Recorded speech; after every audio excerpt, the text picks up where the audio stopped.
Патруль радио Ростова. На улицах города. Дежурный экипаж. Анастасия Шевцова. Слушай прямо сейчас.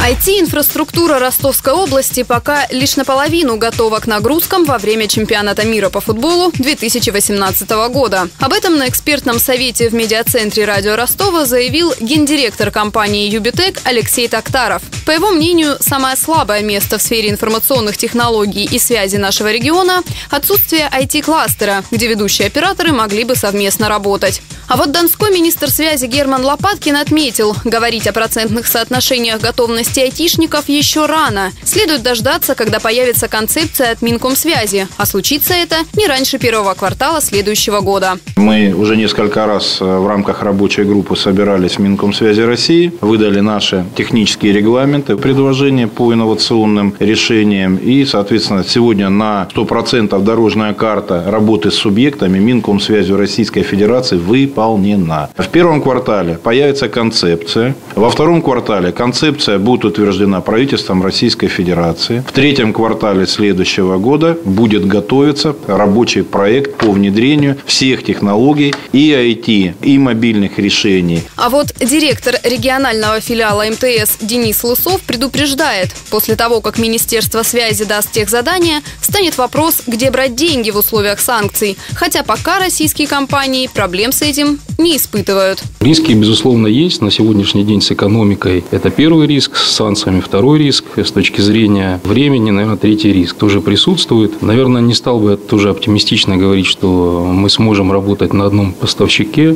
Если коснуться вопроса, спасет всех Китай, не спасет, наверное, неправильно. Здесь надо искать более комплексное решение. На сегодняшний день санкции на нас не сказываются. То есть, что касается оборудования, пока в ближайшей перспективе каких-то явных ограничений. Основная проблема станет, скорее всего, при постановке ТЗ – это доступность капитала и способность в полной мере, как хотелось бы нам всем, реализовать этот проект. С тем, что пока рано говорить о полноценной готовности мобильных операторов к Мундиалю, согласен и Сергей Суслов, технический директор Южного и Северокавказского региона Вимпелком, торговая марка «Билайн». И дело не столько в отсутствии единой концепции. Отладить коммуникации можно лишь на построенных объектах, гостиницах и стадионах, а их пока нет. К тому же сфера IT и связи развивается слишком стремительно. И того оборудования, которое будет использоваться во время чемпионата, в настоящий момент попросту не существует, объясняет Сергей Суслов из Вимпелком. Рост трафика, который ожидается вне привязки к чемпионату до 2018 года, это примерно 10 раз относительно сегодняшнего дня. А что касается непосредственно мобильных базовых станций, строить их непосредственно можно будет уже ближе к готовности объектов, потому что сейчас их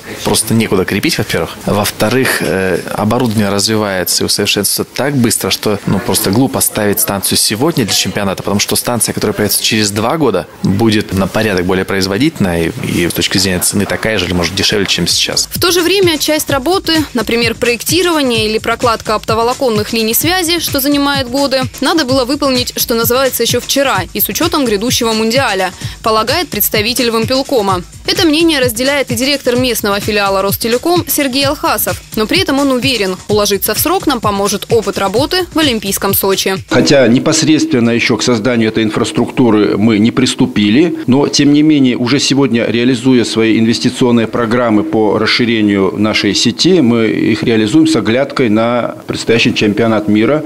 Естественно, мы успеем все построить к необходимой точке времени. В рамках Ростелекома существует специальное проектное подразделение, которое занималось подготовкой инфраструктуры к Олимпиаде в Сочи, и именно это подразделение будет курировать и сопровождать все проекты, которые будут реализоваться в рамках подготовки к чемпионату мира по футболу. Связь на Олимпиаде 2014 действительно была организована на высоком уровне. Остается надеяться, что Ростов и другие города-участники чемпионата мира по футболу 2018 повторят сочинский успех. Напомним, готовность IT-инфраструктуры города к Мундиалю обсуждали сегодня в медиацентре радио Ростова. А над материалом работали Анастасия Шевцова и Виктор Ярошенко.